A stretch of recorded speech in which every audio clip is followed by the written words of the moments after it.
I want to show you some of the places that I used to go and that helped me grow many years ago.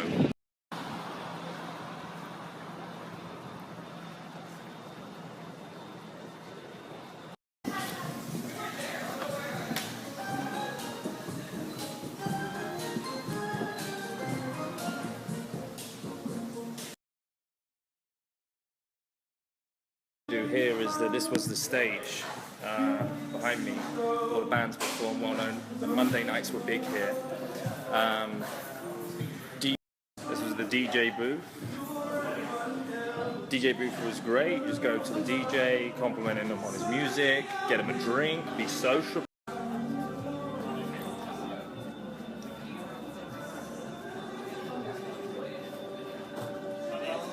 The smoking area. Always check out the smoking areas when you're out. These are a haven to meet women, especially in these environments. You can talk about the band, you can talk about people performing, easy. So there you go, that was the Oakford Social Club. Great little place to warm up. But yeah, I just spoke to the chef, Jamie, great guy. He said, key point, an interesting thing he said is that women are stuck up here. And I said, why do you think that? He said, there's more men than there are women, because London is so much more relaxed. It was very interesting to hear. I often share on my workshop is the time where, you know, I finished watching my friend's band play and we're sitting outside this pub. It's behind me in that area right now where those guys are sitting. And everyone's like getting all pally with the band and, you know, it's okay, I just want to go off and I want to meet some women. So I said to my wingman, look, let's go next door. And where we go next is Revolution. Stop here because I'm outside Malmaison. Now, this wasn't really a place that I was going when I was younger, but it's more classy. So this was the place. You used to have a massive line all the way around to the street where you can see that bus. And, you know, it'd be impossible to get to Secret Garden, another smoking area that you need to capitalise on if you're ever in Reading. But anyway, get good rapport with the bouncers. You won't have to queue up, and that's exactly what we used to do. I mean, this place has completely changed now since I were here. But this was the dance floor. DJ booth used to be there. Let's go to the smoking area. This is a great little garden area they introduced later on, and some infamous nights here. Great place to escalate, great place to bounce people from the dance floor. So yeah, you got the dance floor there, you meet the girls on the dance floor, bounce them over to the sofas, and then escalate. People will know the story that I've told in my boot camps. Just stopping for a quick coffee right now and recharge the phone. But why I'm doing this is I want you guys to see like where I came from, and it isn't just the razzle dazzle with me and what you're seeing. Those that follow me on social media, you'll see maybe if you feel that I live like a razzle dazzle lifestyle. Well, you know, I want everyone to be able to relate to my story. That's the polished version of me. I didn't come from that. I wasn't always getting good women. I didn't have that kind of lifestyle. This is me. This is where I'm from, and you know, I just want to be real with you. I also want to remind people as well, if they have any questions on this journey, just fire me over a Snapchat personally. I'm new to this as well, but I know you can do that. You can just do a private Snap. Q Club was notoriously a very chavvy place to go. Like that sort of women, okay, but I certainly didn't frequent that place many times. All of these places, I mean, this place has changed out many a times. It's always been trouble. There's the Walkabout, Australian bar. Wasn't really for me, again, quite chavvy, but it became quite popular towards the end when I started leaving. So you see Yates behind me it wasn't really for me. I had friends that went there, they got much success. Again, different crowd, a little bit on the chavvy side, cheaper. The Monk's Retreat. See, this was a Witherspoon. That was a Witherspoon.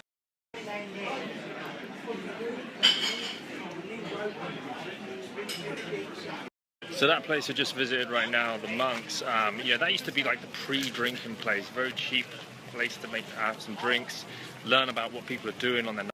I know it looked like a bit of an oldie-woldy place, but yeah, in the evening, you're a completely different crowd, but yeah, you can see. Something I've mentioned on my boot camps before is, you know, like the different stages in life. You go through these commercial places, then you get a bit more classy, you get a bit more taste, and you want the finer things in life, and you can see the contrast now. You know, you can see the places that I go. If you follow me on my socials, the places that I go compared to here, you know, it's the learning curve.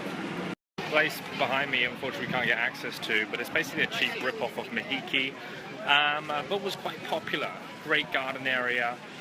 It was the first club in Reading that introduced the table setup, which is what the London thing's all about. It introduced it to Reading and attracted spenders. There is a couple other places, Suburb 89, which was a gig venue. It was good if you like that sort of thing. I actually saw Baby Shambles play there for the last. There was a place called Bar Risa, and that changed hands many a time. Again, but it's just, Reading is like a charming kind of place. There's a lot of guys to girls. When you're working in a landscape like that, where the ratio is more male heavy, then you've got to change the way you're doing things. Social value is absolutely key, because otherwise you're just another guy. You've got to be intriguing. That's something that I have to spend a lot of time doing here in Reading. Otherwise I was just another guy. So this behind me is quite new. I've never seen it before. It's a coffee shop. And we're seeing more and more and more of these kind of places. They're great. You can just rock up your laptop. You can meet women easy. Coconut. This place used to be Glow. I've just gone inside and actually met the manager. The manager's name's Cassell. And yeah, it's actually a classy place. So I guess that's just like prime example of practice what you preach. I've just gone in there, met the top guy straight away, and said maybe I'm going to be here tonight with some friends. I know I'm going to be looked at. Smoky Billy's. I mean, I remember this was like some sort of Latin place, and above it was a strip club. Went to it a few times. Yeah, sure, we went to a strip club a few times. It's good for practice. As I said, it's good for practicing. If you're a guy that's constantly looking at women's boobs, make it a task not to look at the boobs, look at the eyes. Because looking at eyes with women, it builds tension with anyone, really. Great practice. Pavlov's dogs. This was the pound a pint night. Mondays, pound a pint. The thing I share on my boot camps is where me and my buddy used to go in this place actually and just completely tear it apart. Hello. We'd approach literally everyone, and I remember this particular time there was actually a girl that actually had the book The Game on her, and we were running game on her. Like, she just didn't realise it was crazy. The place I'm outside now is called Rind. When I was around here, this place used to be called Dogma. It's a hot spot. I've heard about Rind. I heard they try to do the London thing with the tables and the spa. The upstairs of Rind. Obviously, I'm not really supposed to be here, but I've snuck up here. This was a great dance floor to meet women. The VIP area was obviously in here. Stairs. Funny enough, stairwells are actually great to meet women also. You know, we used to just hang around in this little bit here.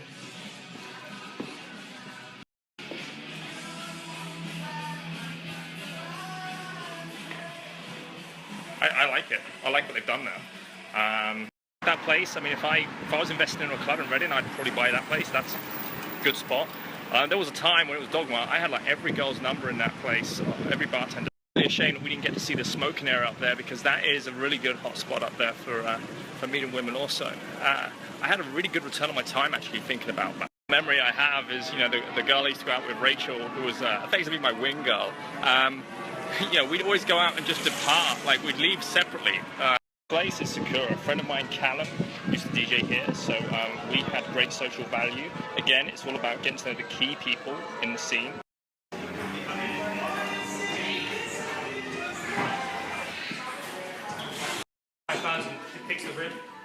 Wow, we do a lot of that in London.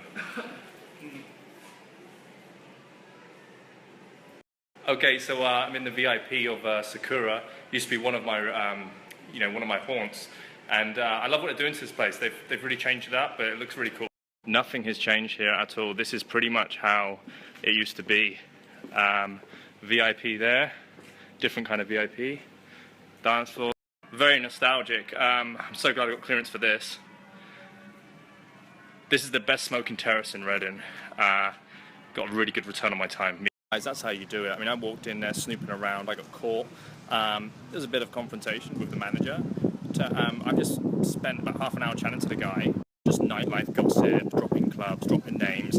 I've walked away with the guy's details. He said he's going to sort me out a table tonight if I bring some friends, skip the queue.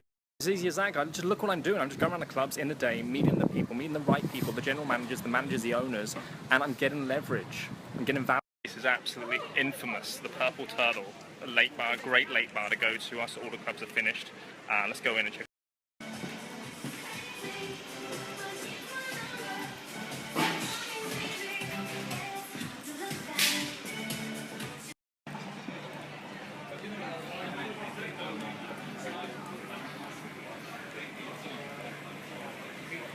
Oh.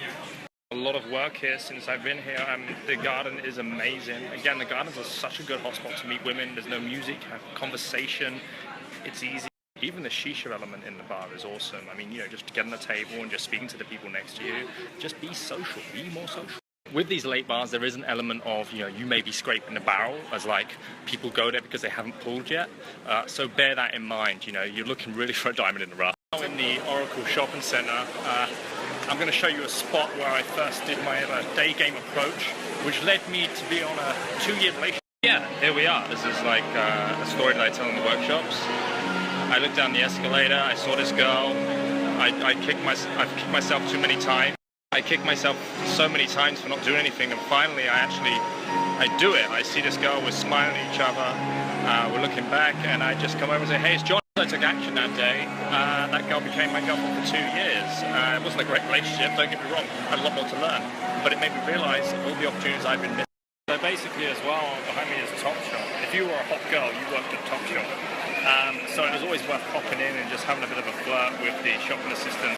So this is weird. I'm in the old Waterstones. 10 years ago, I walked into this place and picked up the book The Game. This is what got me. Wow, so it's gone. It turned into like some art charity place.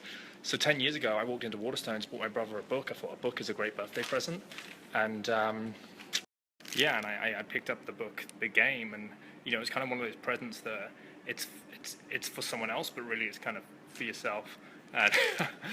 And that's how I got into it. It was a stepping stone. It led me on to, you know, further development in terms of awareness and psychology, social dynamics, everything. Just seen they've got an Abercrombie Fitch here now.